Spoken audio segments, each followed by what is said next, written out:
Welcome to the Disneyville podcast, episode 30. Today, we are talking about Fantasyland. We're going to play a game.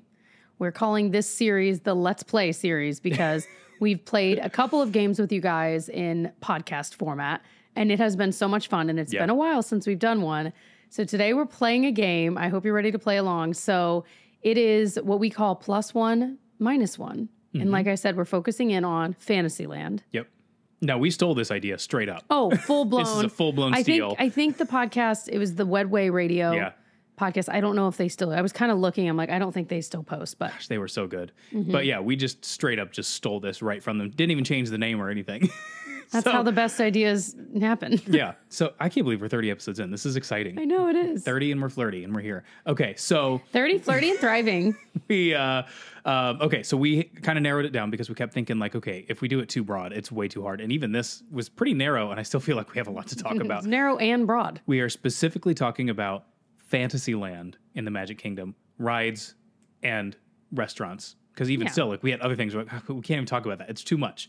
So rides and restaurants in the Fantasyland. We're officially not calling it New Fantasyland anymore, right? That's done, right? So I think so. Okay. I think it was New Fantasyland like back in 2012 or whenever. Exactly. It was launching the Ariel area, Belle, Seven Dwarfs Mine eventually Train. Storybook Circuit. I can't say that. Storybook Circuit. Yeah. Get your peanuts. So, yeah, I think they haven't called it that. But yeah, I remember when it was New Fantasyland. Oh, it was so exciting. It still feels very new to me. It does. You know, I would agree with that. So the way we play the game. So we pick an attraction, and then we say maybe something we would change about it, something we don't necessarily like about it. That's the minus. That's the minus. And then the plus is something we absolutely love about it. You can get real niche and specific with it. You can be general, whatever you want. Yeah. Let's dive in. Hopefully something more than just, I like it. Okay. Oh, and the way you guys can play along, by the way, is this is what I would do when I would listen to Wedway do this. Yeah. I would just, once they announce, okay, we're going to do, like, for example, we're starting with PhilharMagic. I would then pause it, think to myself, what's my plus and minus? And it was always fun if I matched what one of them said. That's so true. Why don't we can just sit in silence for 2 minutes in between each and one. Feel free to pause. Okay. All right, so you please go ahead. Okay. PhilharMagic. First of all, let's start on a positive note. They added the Coco scene. Didn't they add something else, or was it just the Coco scene? Just the Coco scene, I think. That is the greatest addition. That because the theater is kind of rounded. Is that exactly what you had to? Yeah, I wrote Coco was the best addition ever. Whoa. Literally even same verbiage. But it really was. And it really lends itself, that Land of the Dead really lends itself to that kind of half-curved screen that they have. You really feel like they're there. And of course, you're there. And the animation is just stupid amazing. It's so beautiful. Good. The 3D, I feel like, is so much better in that scene because it's probably just come so long, so far since they've done it that first time. That scene is just so beautiful, and obviously the screen just continues to open up and up. I love watching that show and then seeing like it's the little tiny stage, and then it opens up a little bit, and then it opens up more, and then you can see the screen open up more and more on the sides. I love that. I don't think I noticed that. Like throughout the show, it keeps getting bigger and bigger, and that's why at the very beginning and end, it's just the one square screen in front of you. But then during I think it's Lion King is when it finally opens up the whole way the first time. But that is the most perfect. Oh, you've never noticed it? No.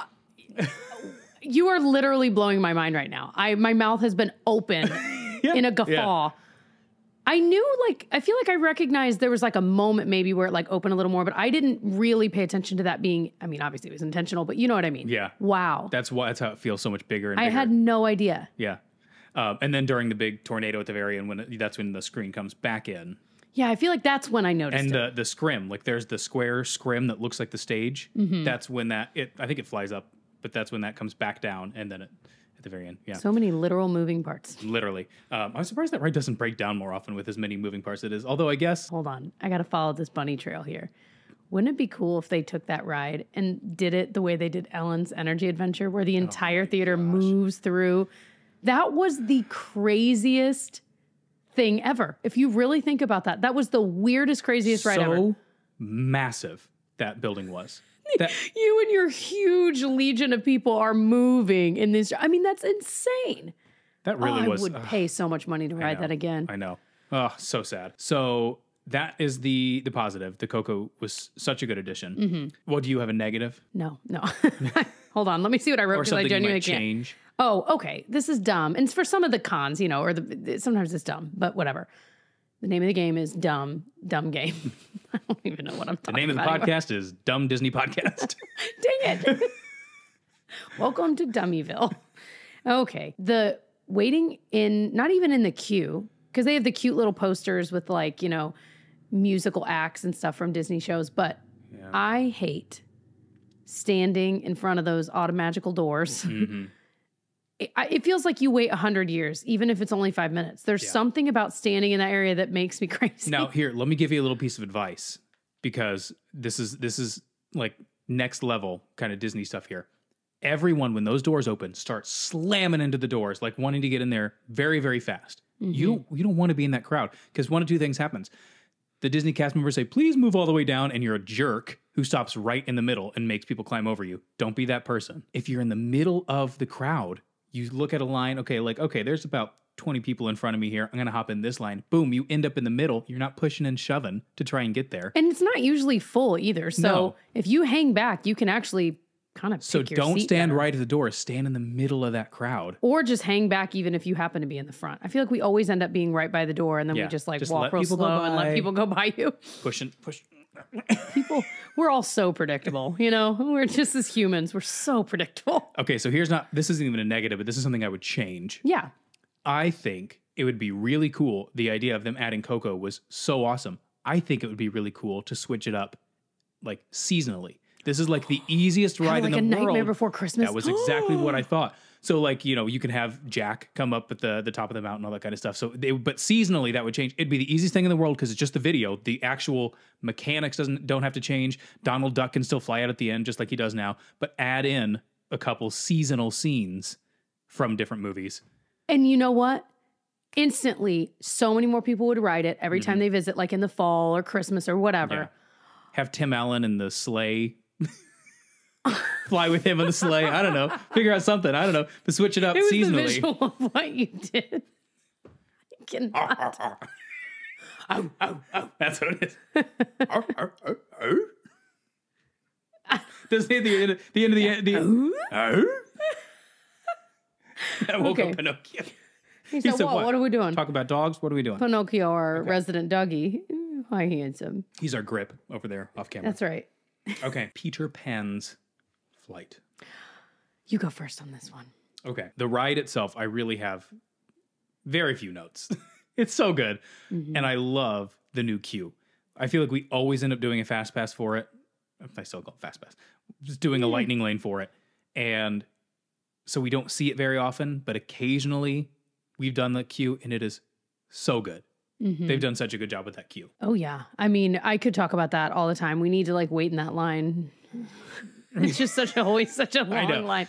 You got to find it at the right time where it's like a 10-minute wait, which never happens because you don't want it to be too fast because then you just walk right by everything. But you don't want it to be, you know, an hour, 2 hours because then you're going to stand there for way too long. Yeah.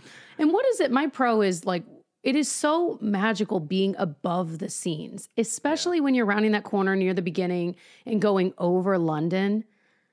Like whoever thought this up, it was just such a smart way to do, especially this story, because it is, I mean, they literally fly. So of course that part of it makes sense. Yeah.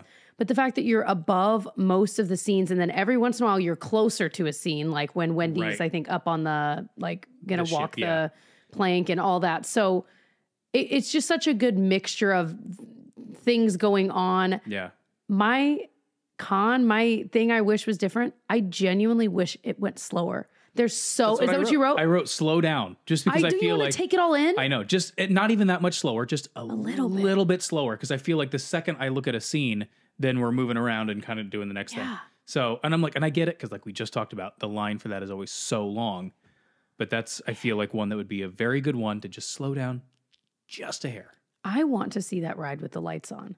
Yeah, I want to. That would be a cool one. I want to see the London set with the Big Ben and all that stuff and the Tower Bridge. I want to see that. Like up close. That's my favorite part of that whole ride. Oh, yeah. The pirate ship and all that stuff's cool. No. That's awesome. Flying over London is my favorite part. Yeah. I've been thinking I love so going much over the about bedroom. London. I know. We gotta go. I want to go so badly. Sorry. You love flying over the bedroom? Oh, at the very beginning? Yes. And again, that's another scene where I'm like, oh, I want to look. Like, I can't. Yeah. It's too many details. Bye, Nana. Okay. Enchanted Tales with Belle. I have a mixed bag of emotions with this experience because it's not a ride. If you've never done it, because I have a suspicion many people haven't, especially if you don't have kids, because it's like, well, it's not a ride. Like, what is it? Do I really want to commit to it? Because my con, honestly, is just that it is a time commitment. Mm-hmm. It's not just the waiting in line, but you kind of get in this area, you go in, you get to see Belle's cottage. So my big pro is I love being in the waiting area of Maurice's cottage. Yeah. And you see like marks on the wall from Belle growing up over the years, which is so adorable that they thought to do that. And just various things as you look around, you're like, oh my gosh, so it's so cute waiting in there. But then you get to this next area and you're waiting. Well, first you go through like a magical portal, which is really cool. So cool. And then there's like the area where they're casting people to be different parts in the show to surprise Belle. Then you go to the actual show and then Belle comes in and then afterwards you can get pictures with her. It's amazing, but it is a big time commitment. I don't know that I would change that though, because I don't know how you even would. It's just something if I'm having to pick a con, I guess. Yeah. Yeah. If I'm forced to pick one. But yeah, I love the cottage. Like that is honestly like one of my favorite parts about that. Yeah. So I'm a sucker, and I've realized this, a sucker for attractions that are not rides. Because I feel like anytime somebody's like, oh, whether it's D23 or whatever, it was like, oh, what are the new rides? What are the new rides? I'm like, well, there's also just attractions and experiences that are also really cool that are people eaters, so kind of, relieves the pressure on other rides, but also not everything has to be a ride. So I think this is such a smart idea to have something that's just a different attraction. Usually there's not a super duper long line. And so I think they should do more things like this. Do you remember back in Hollywood Studios, I think they were testing out new features, new equipment, new Imagineering things. And they had that Jack Sparrow attraction where you literally just walked in and you stood there and Captain Jack Sparrow came. Gosh. It wasn't even like a real attraction. I think it was genuinely like they were like testing out. It was like in an old warehouse show thing. Yeah. Like seeing how it worked. But then I think they used that. I think they used that technology in other rides, but this was like a beta test almost. You have blown my mind like 5 times in this episode so far. With either things you remember or things you've noticed that I'm like, what? Yeah, it's all in the details. I completely forgot. That was at Hollywood Studios? I remember that. Anyone else? Okay, if any of you guys listening or watching remembered that weird Jack Sparrow thing, it wasn't like what they have near Pirates of the Caribbean. It was totally different. It was like up above. And you know what? It was almost like the technology they use now in Galaxy's Edge in Rise of the Resistance when what's her name comes out and it's like a hologram. It was sort of like that, where it was like a screen and it was kind of projected onto the screen, but he looked 3D. So it was like, Captain Jack Sparrow looked like he was really there. Yeah. But then it was also a real set around him. So it was really cool. But anyway, I like stuff like that. Not everything has to be a ride. So I think they should do more things like that that can kind of be people eaters, that are entertaining, that are whatever. And this for all is ages. But then, so that was my positive.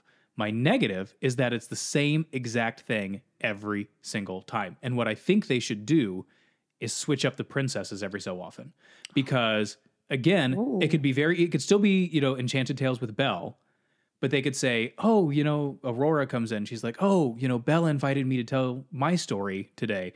And so then it could be kind of switch it up. But then I'm like, throw in a little Jack Skellington action. But we saw it recently and I'm like, it is the exact same story as it was in 2013 when we first saw it, which is fine. And for most people, you're not going so often, but I'm like, I don't really have any desire to see it again, just because every couple of years is fine. We see the same thing.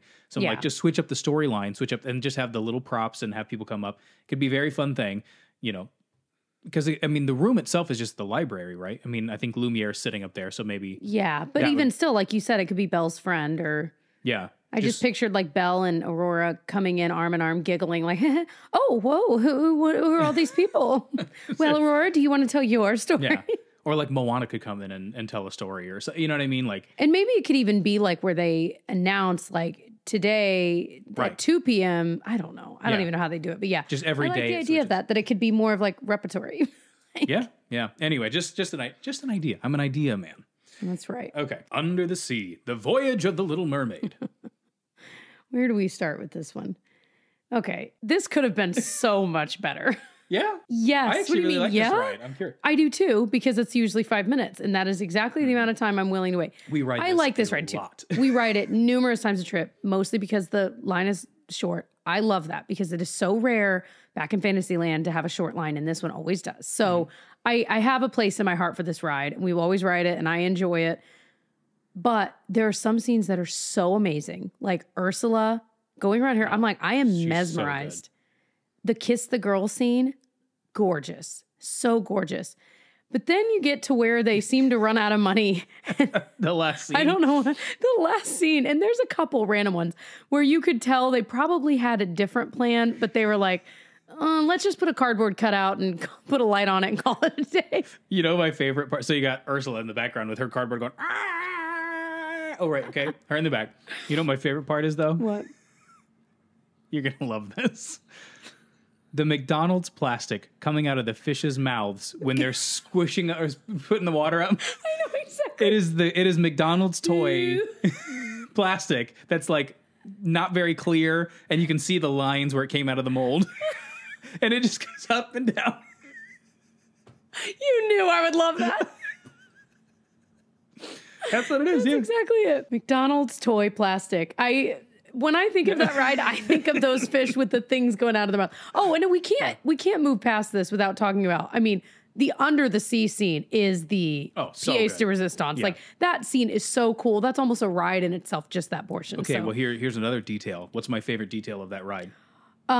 When you're exiting the under the sea part, there's like that fish playing the tuba saxophone, and you hear the burr, burr, like the real low one just coming from that, as though he really is playing that speaker. Yeah, that's so cool. That's so cool. Such a cool idea because it makes it seem like the whole thing, like all these fish are playing their own instruments. It's so because cute. You can hear just that saxophone line, the tenor sax line or whatever, coming out of that one speaker. It's so cool. I like to think that was what put them under money-wise. And they said, we did that, and now that we've done the saxophone fish, we cannot afford anything but cardboard cutouts and McDonald's plastic toys at the end. Yeah. All right, I'll give you that. Okay, sorry. One more big pro on this one. When you're in the queue, the like weird crabs or whatever it is, do you remember? There's like certain areas, and we didn't know it was like actually happening. And I think Genevieve was the one that was like, no, it's really there. I'm like, what are you talking about? It's interactive. There's like these weird little like video projections of these tiny little crabs in certain areas. And I think it's like you like point to things or whatever, and they like move. And I still don't understand, because we always end up blowing past it. And I'm like, crap. Ideally, yeah. Yeah. Yeah. So again, they sunk all the money into these other things. Yeah, that's true. I do like that ride though. Yeah. The Barnstormer. This is a goodie. I will say though, I was a little sad because I was all excited to take Genevieve on this ride for the very first time. This was like her very first roller coaster, and I was FaceTiming, and you took her on it, and I didn't get to go on her very first ride. No, I thought Jason took her. Maybe that's what it was, but I didn't get to take her on her first ride. So I'm sad about it. Well, then it sounds like you need to be mad at him and not me. I thought it was you. I didn't know. I don't think Jason was there. He's ridden it with her before. Yeah, but that was later. This was like the first time. I don't remember that. Because I was FaceTiming with my mom Yeah. when we were over there, and I don't think Jason was there. Okay. Anyway, it doesn't matter. So now I'm like, now I got to make up for lost time and keep doing it over and over again. That ride, first of all, I love that it's a truly like a kid's roller coaster. It is the perfect gateway roller coaster that like even little kids like start to like, okay, I get it. This is fun. It's a little terrifying, but then they do it and like, okay, now I love roller coasters. Yeah. But I do wish it was a touch longer. Well, yep, those were mine. I would say it's needs to be like, it is literally, if you've never ridden it, 3 seconds long. You start and then you get off. And that is the fastest ride I've ever been on my life, time length wise. But it's, I'm sure, intentional. I mean, obviously there's only so much room for this little coaster. Right. But I think it's intentional too, because it is a gateway coaster. And so it's scary. I mean, there's parts that's like straight up super fast. And so for the kid to be terrified for a second and then it's over is kind of perfect, because then they're like, oh, okay, I survived it. Whereas if there's even longer of time for them to like hyperventilate. Yeah. So that's true. I'm betting it's intentional, but yeah, it's so fast. The next ride up from that, I kind of feel like a Slinky Dog Dash. And that one still terrifies Genevieve. She loved it. And then she got to be a little bit older and she just became terrified. And the part in the middle where they stop and then like rewind to take off again. Oh boy, she's done. I don't think I've ever gotten to ride that with her. I think you've usually done it. Yeah. Yeah. I did. That's the one where she was so excited. Like she had done it before for weeks leading up to our trip. She was like, I can't wait. Tall enough to ride Slinky. We get on the ride and she'd already ridden it. She loved it. And then she was like actually on it. She freaked out and she leaned over and said, Dad, hold my head. Oh, one of my all-time favorite things in the whole world. Hold my head. It's going to spin off its axis. All right. Dumbo, the flying elephant. I saw a picture of Dumbo, the flying elephant, from long ago. I think it was in WDW magazine. Mm-hmm. And boy, it has come such a long way. Like originally, I mean, of course, so many of these original rides have changed and glowed up. But the original Dumbo ride, of course, there's only one, not two arms, if you will. Yeah. But it, like the spokes that connect the Dumbo ride vehicle to the center were just like metal. Yeah. Like it was really, really low key. And now, I mean, that ride is a piece of art. Mm-hmm. It is gorgeous. And the shades of blue, red, and gold, obviously intentionally were chosen, are so vivid. It looks like a childhood. It's kind of like what they did to the castle. Yeah. The colors they chose, it's all so vivid and fantastical that it's like it's like a treat for the eyes. Yeah. Or as some would say, a feast for the eyes, actually. Feast your eyes. It is. And the fountains and the water, it is gorgeous. They did such a great job with that. You're 100% I mean, right. It looks like a fever dream. The prettiest, which really most of Dumbo is a fever dream. That is true. And I love that they added the two sides. That was such a smart idea because that is a very, two people per pachyderm kind of thing. It is it can be a very long queue. So having two, but then also adding the playground in the middle. I love this idea. And I thought it was kind of be like, okay, they're going to test this out. They're going to love it. And they're going to end up doing it on other rides. I don't think they've done it anywhere else. So maybe it's not as efficient as they thought it was going to be, because I kind of thought, oh, this is the start of something new. Mm-hmm. Oh, I thought you were going to break the song. This could be the start. And so I thought for sure they'd do it more, but maybe it just really is not very efficient, so they haven't added it elsewhere. But I just think that's such a smart idea. It is. And maybe it's just that, we could do an entire episode on the playgrounds of Disney World. We should probably add that. Yeah. Very niche episode. But anyway, I feel like in each park they have something, and that is the only playground in Magic Kingdom. Other than if you count Tom Sawyer's Island, which RIP. So, I don't know. But I'm glad they have it is my point. Mm-hmm. Like, I don't think they'd ever take it away. But yeah, I'm not surprised they haven't done it in more places, although that'd be awesome. Well, they kind of have like the Casey Jr. area that's like a splash area. No, I'm talking about specifically so that you're not having to stand in line. I see. The idea of breaking up the queue into... I see, yeah. You really don't, though. It used to be that, correct me if I'm wrong, I think that it used to be that you got kind of like when you're waiting for a restaurant table, you'd get a little thing that buzzes you. I thought back then you would get it and so that it'd buzz you when it was your time to get in line. Yeah. I might have made that up because I don't think we wrote it back then. I remember that though. Which is genius. Now you basically get to that point and they say, are you going to the playground or straight to the ride? And you tell them. And then when you're just done playing, you say, okay, we're ready to get in line. You get in line. So if the line was really, really long, it might save, I don't know. Yeah. I'm usually just going in there for the playground. Yeah. If anybody was ever a cast member on this ride or something, let me know because I'm very curious. Yeah. Or if you just know. Disneyland. What's that playground over in Toontown? That is the most fun area for the kids. And I wish Magic Kingdom had something like that. That was just, you could just go in. I mean, it was, and it's bigger, it's outside, but it's shaded like. Because for little kids, rides are all that, but like they just need a spot to just go. And they got the Castle Hub, but that's not the same. It's close, but that one, it's so fun. I'm not sure that I didn't even have a con written. I literally just wrote play area. Yeah. And just how pretty it is. I mean, I don't know that there is a con. My negative was that I want them to add the idea of breaking up the queue at other rides, but that's not really a negative towards Dumbo. I mean, come on, it's a classic. Did Dumbo, it's the only one that gets an A+ rating. Mad Tea Party. You go first, babe. This one, okay, so it's just obviously it's such a thrill. It's so fun. If you're into that kind of thing. My only negative I had is don't make me work so hard. Like just spin me. Like I don't want to have to be the one to I got to do the whole thing with the table in the middle. Just do that for me. With the Barbie table in the middle. That's the all. Pizza Barbie table. Yeah. I feel like it's intentional though, because then if you don't want to spin, of course. Well, right, like me. Yeah. I've ridden it like once in recent years, and Genevieve was so proud of me because I've told her repeatedly how much I cannot do that ride. Yeah. But that ride, I think, like I will watch you guys. I can watch for a second, then I got to turn away. But for the moments I can, That little pocket of Magic Kingdom is so Disneyland to me. The ridiculously bright colors, just everything it's got going on, especially at night. I just saw a clip of it on Instagram of it at night. And I'm like, it is its own vibe there. The music. And at like during the Halloween party, they've got like more Halloween-y type stuff. Like, I just love that little area. Even though I don't typically ride it, it is such a Disneyland vibe.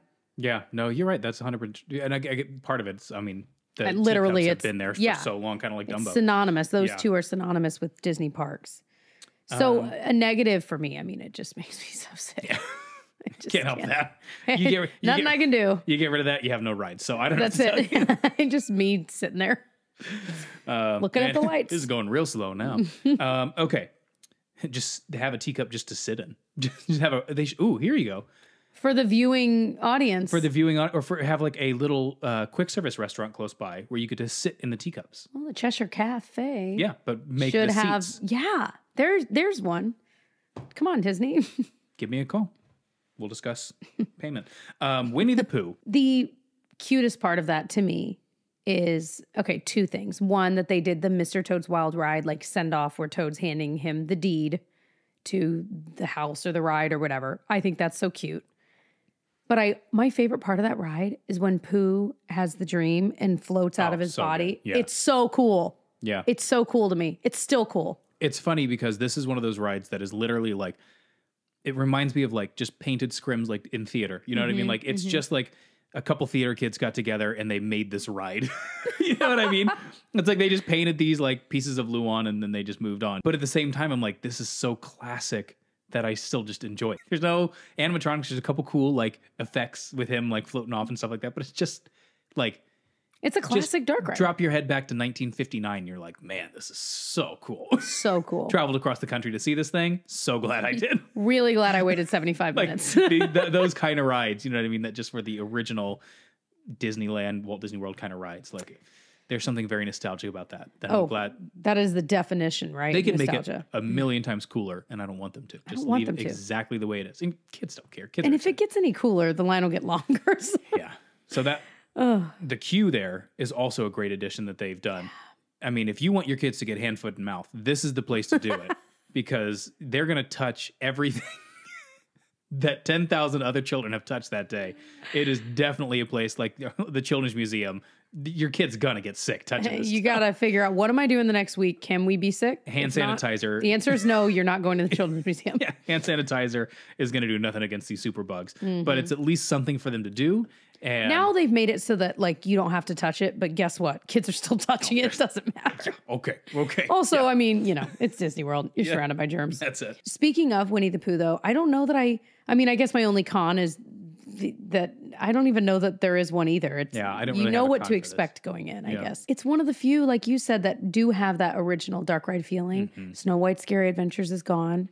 We're planning to do an episode very soon on extinct rides in Disney. Really I am about it. so excited. We just took a little road trip to visit our niece, and we were talking about it in the car. We're like, well, I mean, somebody suggested it. We're like, I don't know if there's really enough. And then we started listing them off, and we're like, oh, okay. Well, there's a lot that we have ridden that are no longer there that would be so fun to talk about. Yeah. So that is coming very, very soon. Yeah. Okay.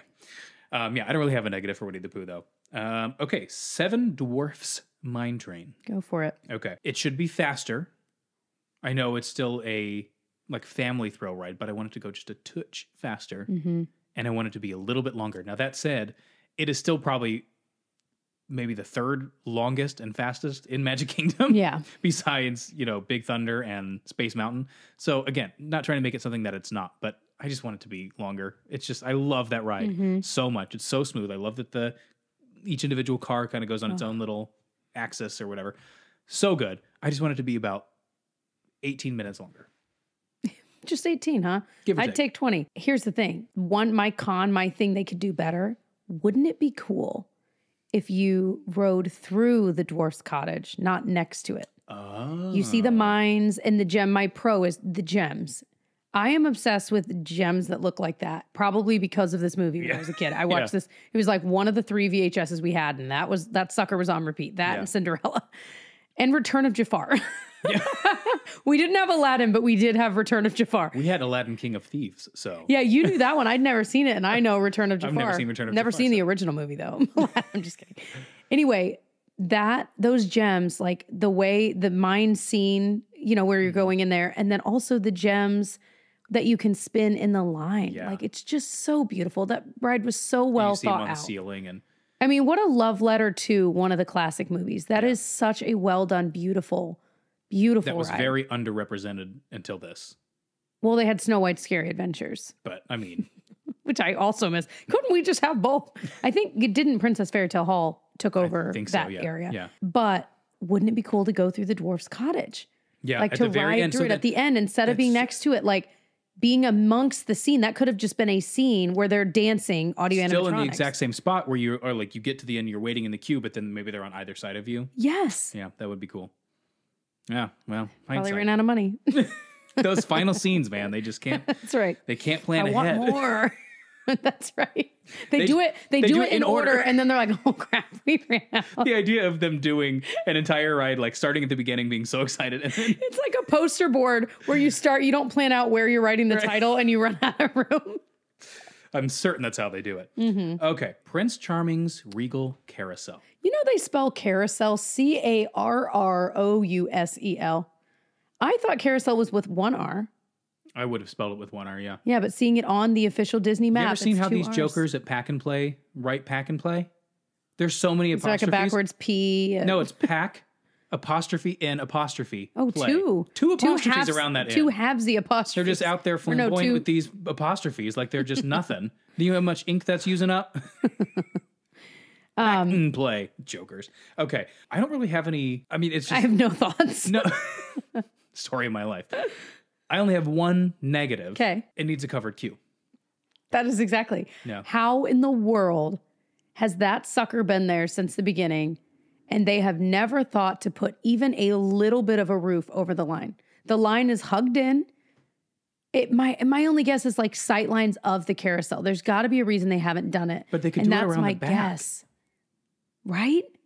It's just a little metal gate. Yeah, it doesn't. The line doesn't even go in front. Right.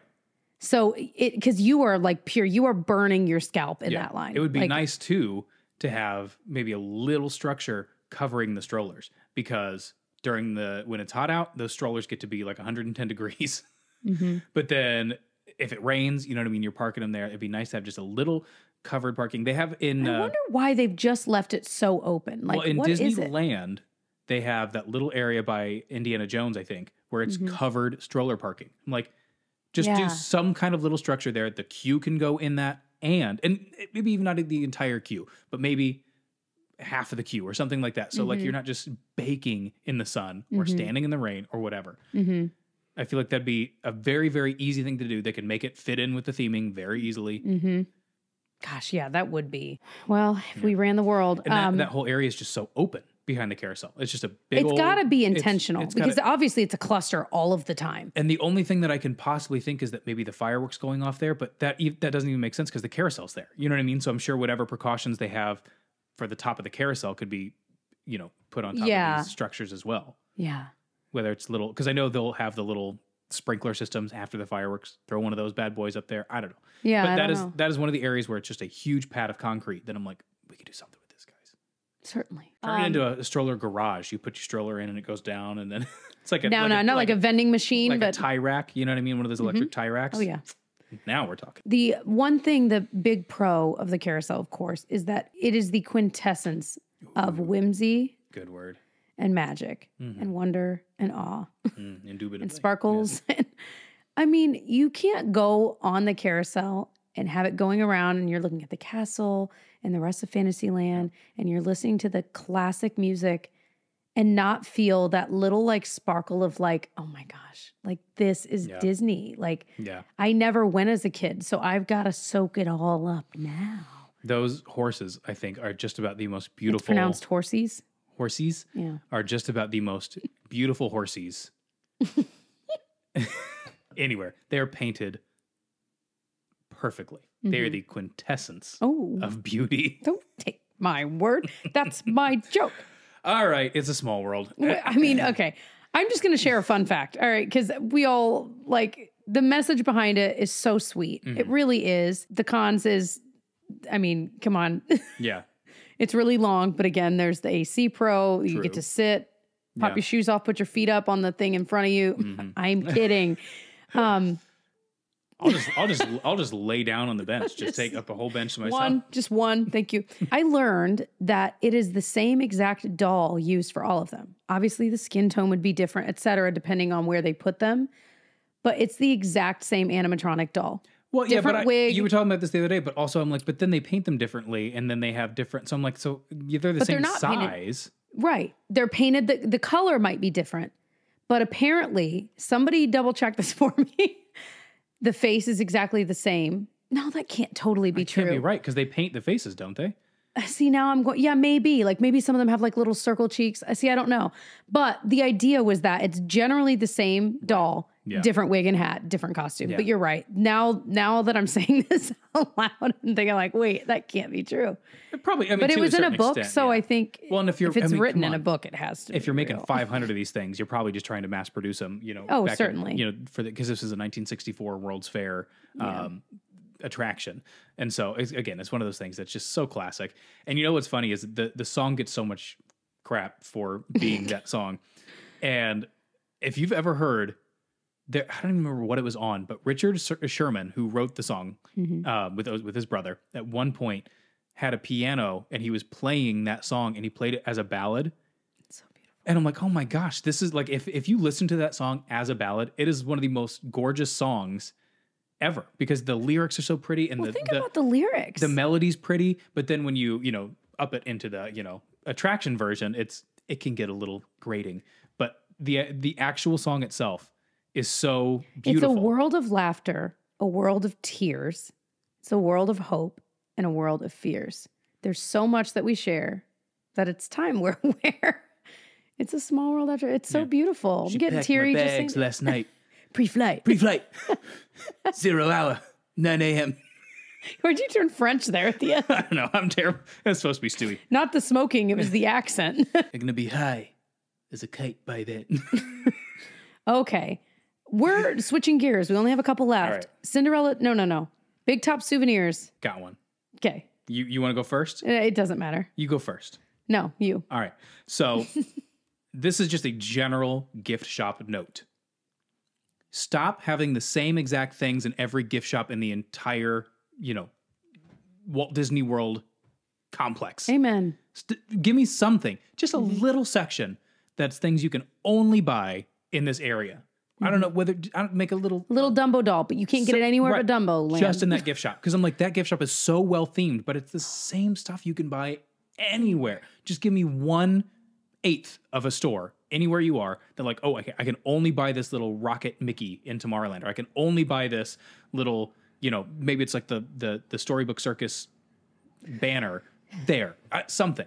Disney needs to niche down on that stuff. They know there's a demand for very specific merchandise. Like we all like eventually when one day we launch merch, we know of very niche specific things we want on some of that merch. And we know that you guys would want some of those things because if you know, and it's fun to know. Yeah. And it's the same thing. Like if we found out like, oh my gosh, there's these specific pins. I don't know if you're like super into pins that are only available at the exit of Space Mountain. Well, then people will seek those out. Yeah. My guess is they obviously realized we want as many eyes on the same merch as possible. So when your kids, I'm making this up, but I feel like it's true. When your kid sees that same Dumbo stuffed animal at the Emporium and then again there, and they're like, Mommy, that's the one I want. Okay, well, maybe if we see it later, then they see it at a gift shop at their resort, and then they see. But that's why, again, only do it, 1/8 of each store. I'm good with that. Just little section. Niche it out for that area. And I know people are going to be like, well, if you do that, then people are going to come in and resell it across the board. But I'm like, if they do that at every gift shop, it would become way too overwhelming. So I'm like, if you did it, if you had one little section, just this one gift shop, everything's going to sell out constantly because these resellers come in and buy everything. Eventually, if that's just the way things are, that's what I'm saying. Yeah, so that would be a very limited time problem, and then. Well, it wouldn't even necessarily be that they need to launch new stuff. It's just that don't make every single thing available at every single shop. Yeah. Like it makes sense for them to have the Emporium, like all of those have basically everything they sell or whatever. Right. But then having these smaller ones have, like you said, their own featured. Yeah. Anyway, that's just I really hope. I feel like Disney's listened in a way because they've brought back a lot of resort specific gear that we were missing terribly. Yeah. And so they've started to do that. So I'm like, maybe. Yeah. So like a Storybook Circus sweatshirt. Are you kidding me? Oh, I know. 100%. That you can only buy there. Etsy's killing it. Like Disney's missing out on all this money because they're stupid. And my thought is, I'm just kidding. I'm like, okay, logistically, how would they do a smaller As if order Disney of needs something? money. Yeah. Go ahead. But I'm like, logistically, maybe that's what it is. But I'm like, no, because then they do have Pop Century specific merch. They have specific Wilderness Lodge merch. So I'm like, so they can do it logistically, a smaller launch of something. Because I'm like, yeah. Wouldn't it be cool too if Disney, thinking about like, obviously we buy a lot of our Disney gear on Etsy. Like I would prefer to support smaller business. Wouldn't it be cool if Disney started like just hiring some of these people to do the designs, give them a cut of it? Like, wasn't that a storyline in Hacks? Or maybe they talked about doing that. Yeah. Yes. I kept thinking, I'm like, just hire this guy. Anyway, if you're not watching that's why Hacks, it's on my mind.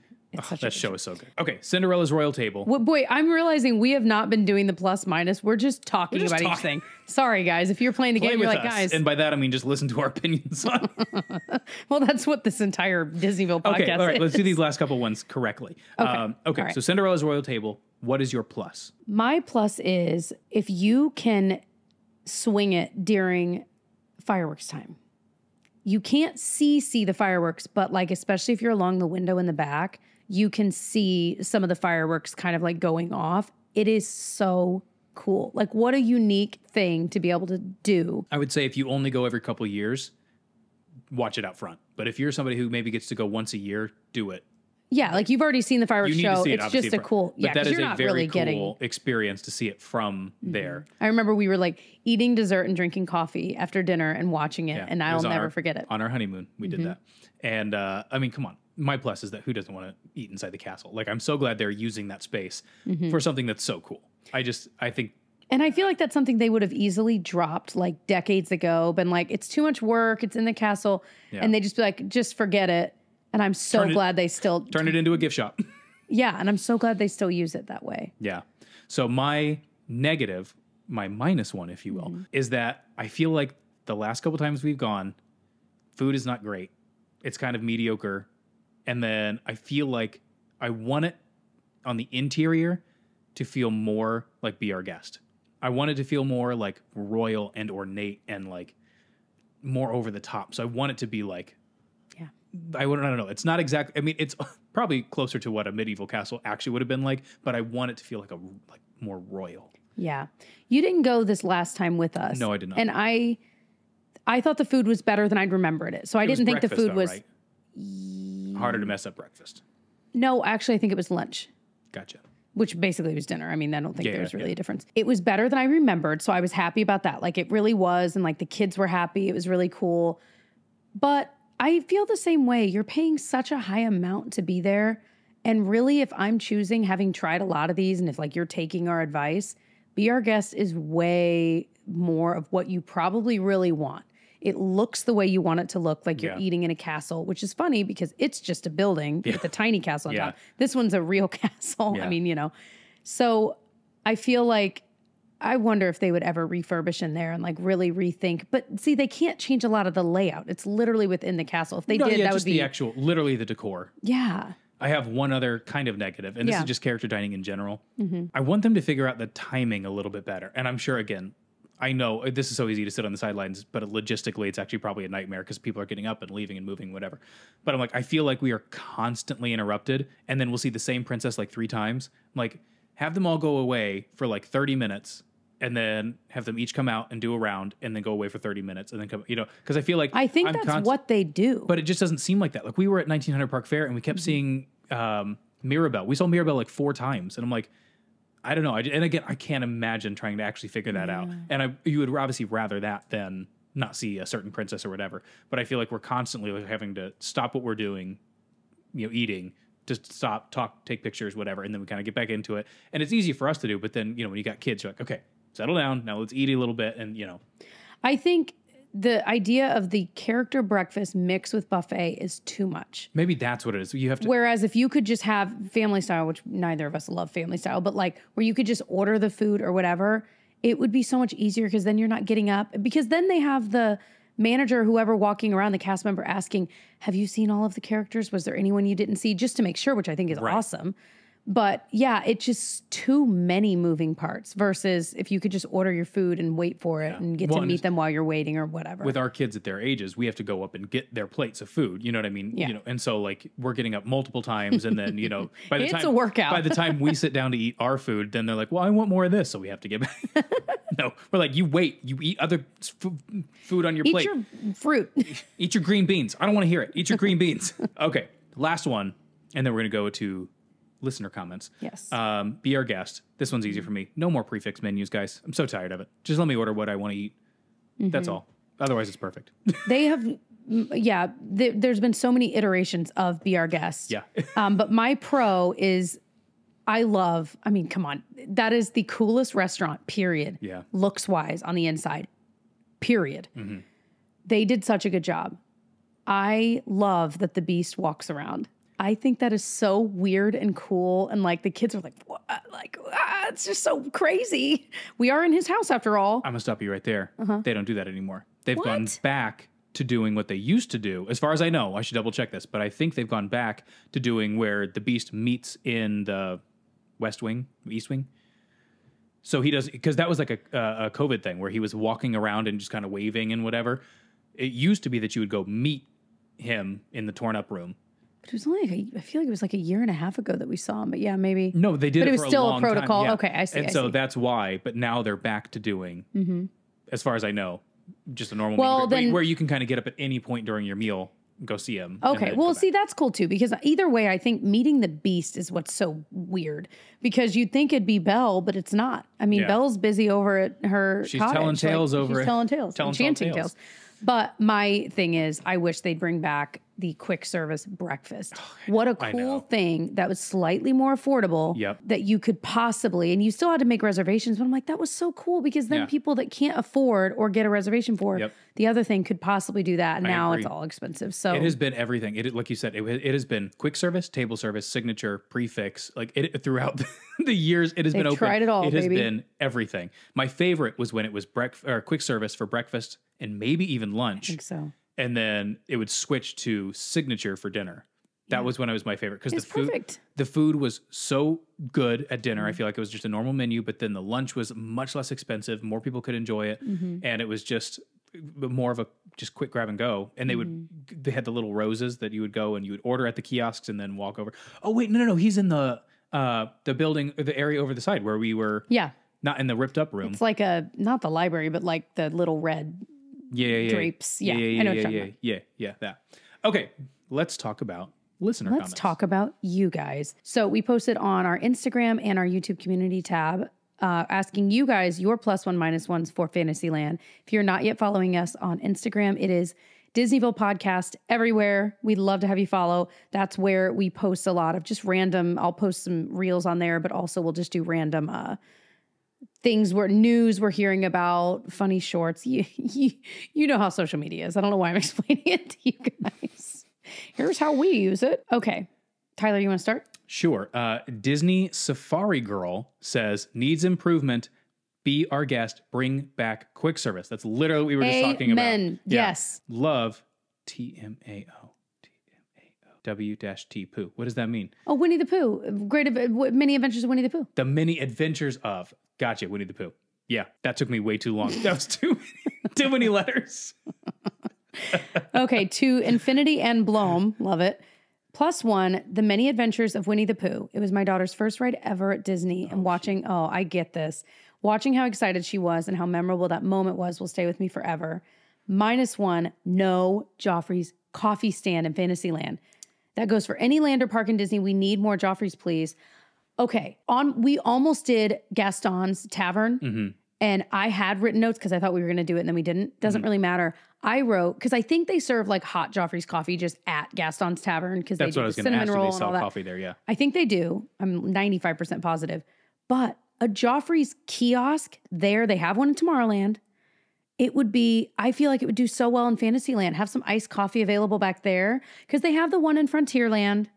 It's not technically Joffrey's, they just have Joffrey's. Just serve the full Joffrey's menu at Gaston's Tavern. There you go. Boom. Then you don't have to build anything. Boom, baby. Bada That's bing, what we need to do. And they don't need much equipment. They're in like a 4x4 little box. So, I mean, I'm sure they could fit that stuff there. You know what I mean? Yeah. Love that one. There's some good ones on the YouTube community tab. Rachel Merzlack throwing some shade here. She said, add more dark rides and get rid of Seven Dwarfs Mine Train. I'm shocked. Blasphemy. Wow. I don't know that I've But see, okay, that's my sister, because I agree. I really okay, they took away Snow White Scary Adventures to do Mine Train. I want both. Okay. That's and true. I want some of my favorite weird rides at Disneyland, or Pinocchio's Daring Journey or whatever it's called, Mr. Toad's Wild Ride. They have so many dark rides there. Same with Disneyland Paris. So good. Okay. Benny Salvia said +1, Rapunzel's Tower. You're going to love this, Tyler. Perfect opportunity for the tip of the iceberg Disney fanboy to impress his family with a fun fact about how forced perspective is used in the parks. -1, also Rapunzel's Tower, because the forced perspective isn't very good. And Rapunzel deserves a whole ride, not just restroom and an itty bitty tower. Yes, Boom. that Yeah, movie that's so is true. top 10, top 5 maybe for me. Best Disney princess movie. Oh, easily top 5 Disney princess. It's such a good movie. It's such a good character. There's so, all of the characters in that movie are so great. Even the horse. The fact that there Especially the isn't horse. a ride of some kind, or Rapunzel deserves more, even a show. It is kind of surprising that she's not more. She's in the castle show. She's got the. That's true. But I mean, come on, she deserves more. You know who else needs to be in the parks more? Merida. I knew you were going to say that. Yeah. Merida. Yeah. Yeah. Okay. Brave. Want to see Brave. Couple people. This one's Arlena, but a couple people have mentioned this. Make Small World like the one at Disneyland so much better. I'm assuming you're talking about the outdoor part. Yeah. Yeah. Because you start outside and The other one, though, I feel like I've talked about this before. The Small World in Disneyland, you feel like you're riding in a little tub because you can see the sides. You see the tub. Yeah. And then the one in Walt Disney World, I feel like is a little bit more hidden. Yeah. I love being in that ride, though, and just looking up and seeing the ceiling tiles. I don't know why. It just makes me feel Something wonderfully weird. I'm in an office park, but there's this ride in here. MK76769 said +1, Pinocchio's Village House, mainly to get a table to watch It's a Small World. So fun. -1, Tangled Bathroom. Same thing, because she deserves something more than just a well-themed bathroom. Yeah, there's a couple of people on here have mentioned the same thing. Okay, Libby DiGiovanni has a couple things to say. She says, -1, stroller parking in that area feels particularly wild. Chaotic. Yeah. Particularly wild is a great phrase. That is. Love the giant popping into the gift shop by the castle where you can see his nose sticking in. So good. With the beanstalk and everything. +1, queue for the Little Mermaid. So much detail. And then she said +1 has got to be both types of special seating at Pinocchio's Village House. Yep. A lot of goodies there. A lot of It goodies there. is. Proxy Grunt said, +1, be our guest restaurant, mainly because that's where I took my girlfriend for her first time at Disney and where we celebrated me giving her a promise ring. Also that view, amazing. Oh. -1, Tyler. Honestly, can I say Seven Dwarfs Mine Train? Not anything awful, but just think it's super overrated personally and not worth the massive wait. I do agree. That wait time has never gone down. Still. Even with Tron and everything, it has not budged. And so the few times we have, there have been many trips we've gone and just not ridden it because we're we're not waiting 65 minutes with our, and we'd have to, with the 2-year-old, she can't ride it. And so I think last time we did it, we bought individual lightning lanes. I don't know if it's still individual lightning lane now or not. I think it might still be, but anyway, I get that too. Yeah. Also, y'all remember when Seven Dwarfs Mine Train caught on fire? I don't remember that. I don't know, 2014, 15, something like that. And was it even around then? Yeah. Because New Fantasyland opened in 2012. But I remember watching, it was national news. NBC News was covering it because it was a big deal. I want a New Fantasyland shirt. Sorry, now I got shirts on the brain. I know, right? Yeah. Anyway, it was gosh, Savannah and Hoda were talking about it. Or something. It was on the Today Show. It was a big deal. Pretty big deal, yeah. I guess they weren't the host back to 20. It doesn't matter. Alexis Angelina said, -1, It's a Small World. Why does it look like that? What she said? I missed it. Sorry. What? I don't know why that's so funny to me. So her -1 is, It's a Small World. Why does it look like that?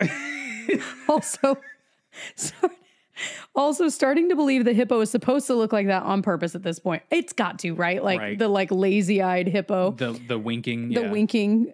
But her +1, Mine Train, So glad Fantasyland has a cute ride like that. Also, Snow White is one of my favorite princesses. I just think it's so cool how you ride through the mine and see all the little gems. Yes, little me would eat that up, but let's be real. Me in my 30s is eating it up. Exactly, yeah. Okay, Do It Blondie said -1. She said, ham and provolone from Gaston's. If it's a good day, it's a 7 out of 10. On a bad day, 2 out of 10.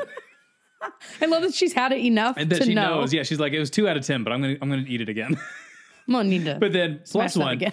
I totally agree with this. Add a walk through to the castle. The one in Disneyland isn't extravagant, but I love it. 100% agree. Just a little, give us a little something. Yeah, because in Disneyland, you go and you get to like look through the windows of what Sleeping Beauty's story. Yeah, it's so to good. have that for Cinderella, other than the beautiful mosaic. But you can't go inside the castle unless you're eating there. Yeah. They could probably find a spot for it. They could probably get rid of the fantasy suite that I'm convinced they don't use anymore and make it, you know what I mean? Yeah. There's so much good here, you guys. Paint Me Dreaming said -1. Storybook Circus isn't as cool as Toontown was. It's almost too kiddie and much less of a draw to spend time there. Okay. I really do miss Toontown, and seeing Toontown in Disneyland recently, because it reopened, right? Yeah. Made me really, really miss Toontown in Disney World. Why can't we have both? Again, I know. In Disney World, we'll have the blessing of size. Yeah, and then they keep getting rid of. I really, and I'm like, think about like the kids that love Mickey Mouse and Minnie Mouse, like to be able to go to their little home and meet them back there. Disney, build it again in Disney World, please, because it's so like that's like the kids' town, and Storybook Circus is like a little kiddie land. But you're right, there really isn't a crazy amount to do there. Yeah. There is, but I don't know. I'm always so torn on the like the water things, like the Casey Jr. stuff, because like kids love it and it's a great way to cool down. But one, you're probably going to get listeria, and two, then your kids are all no, I'm kidding, but then your kids are all wet, and I'm like, then you got to like bring extra outfits, and then you're carrying around wet clothes. I'm like, I love the idea of it, but like in practicality, I'm like, don't go get wet, please. I don't know. On those 100-degree days, I'm like, girls, please go get wet because you'll dry in like 2.5 seconds. But her other half of this, her +1, she called it New Fantasyland. New Fantasyland overall is such a vibe, and I love how they split up Fantasyland into 3 distinct sections. It's cool how all the cast members wear different costumes. I didn't realize that, to reflect each of the 3 fantasy sublands. Yeah. And you can really spend a lot of time in each area soaking up the distinct vibes. Because, okay, so the distinct areas would be Storybook Circus, and I can picture their outfits. New Fantasyland, where there's the Ariel and the Belle. Yep. And then the original Fantasyland, which is Small World, PhilharMagic. Yeah, you're right. I've never really thought about that. Yeah, it's so true. Oh my gosh, I love it. Okay, Shelby Lauren 365 said -change, make Belle's Bookshop an actual bookshop. Thank you. You guys, you need the visual if you're listening of what just happened. Yes. Yes. Yes. Yes. Art and yeah, done. And it could literally be like Disney books. Disney books. And just like all the Disney Golden books that are for sale, like a bunch of kids books too. Yeah. Oh my god. But she said #book nerd alert. And then she said, plus a dark ride. Not picky on which one, just give us one. Disneyland can't hog all of them. Just give us one. They can't hog Just them give all. us one. Yeah. Oh, I love that. Okay, last one. Anne Marie 1037 said -1. I think the big top area is wasted space. It just seems like it could be more alive. I agree. I do feel like it's a very big area, and I feel like there's the meeting in that one, but I'm like they could probably use that space better. Yeah. Yeah. I don't know, like a little half of Toontown or... Well, so like there's that area right behind Big Top Souvenirs where it's like where they had the dance party for the making it so right, scary. but then there's also, I think, an internal part where you can meet like Pete's in them. Which we've never done. No, we should do. But also use that, like have a little show, have a little, I don't know, do something in that little area a couple times a day. Like I love the little theater they have in Disneyland. Wait, was it Disney? Yeah. In Disneyland. Yeah. Where they have a little piano player on the side and they come out and they do a little show. Like do something like that back there. Yeah. So her +1, sitting on the edge of Gaston's fountain, people watching while sharing a LeFou's brew with my husband, just taking in Disney. I love that. I love that area. Mm-hmm. And the LeFou's brew, I've never been able to finish one on my own. That is a sharer because it is so sweet. Also, you can get a frozen Coke back there by the aerial ride. Also, it's good. It's so good. But it's no butter beer. Fight me. Okay. And you know what? None of them are as good as frozen Coke. So there we go. All right. So this review, it comes in from May 413. her subject is forever a Disneyville citizen. I love this so much. Okay. I am so happy I found this podcast. I grew up going to Disney and now plan yearly trips as an adult with my husband. Jess and Tyler have hilarious and relatable husband-wife banter, are incredibly knowledgeable about the parks, and keep the Disney magic going in between my visits. That's the goal. That's the goal. Just by listening to this podcast and watching their Disney vlogs, I can tell they are genuine, positive, and kind people. Thank you. I didn't see this part, but most importantly, love Jesus. Yes. Thank you for being you and for all the work you put into this podcast. That's really nice. P.S. Thank you for loving all the quirks about Disney too. I thought Carousel of Progress, Figment, and the Land Pavilion were just my family's favorites. There you go.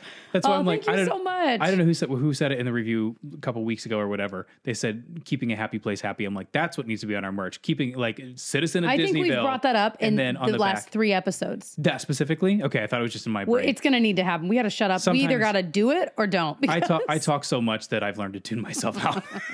But keeping like on the back say keeping a happy place happy since 2020. That's what I said, Tyler. Did we? We brought this up in every episode. Was I here? Was that with the guest host? Well, one day we'll do it, okay? If anyone has any leads, I'm being totally serious. If anyone has any leads on great places to do merch through, because my experience in doing it, like with my own channel in previous years, has been good and terrible, depending on. And our thing is, we want to be able to make merch that's like embroidered, like really good, high quality. like high quality, not so. We're being serious. If you or anyone you know, any of your loved ones, please. Or the big thing for me. DM us, email us, something. I have a big long list of ideas, but I'm like, I have zero artistic ability. Well, a lot of places that do it will like have the graphic designer, you know what I mean? But it's got to be a good designer too, because there have been some terrible ones that I've come across in the past. So yeah, anyway. Yeah. So if you're a graphic designer and you're good. Well, or like we need something all in one. Like it needs to. Anyway, it's on the docket. All right. See you guys for episode 31 in 2 weeks. Love you guys. Bye. Bye.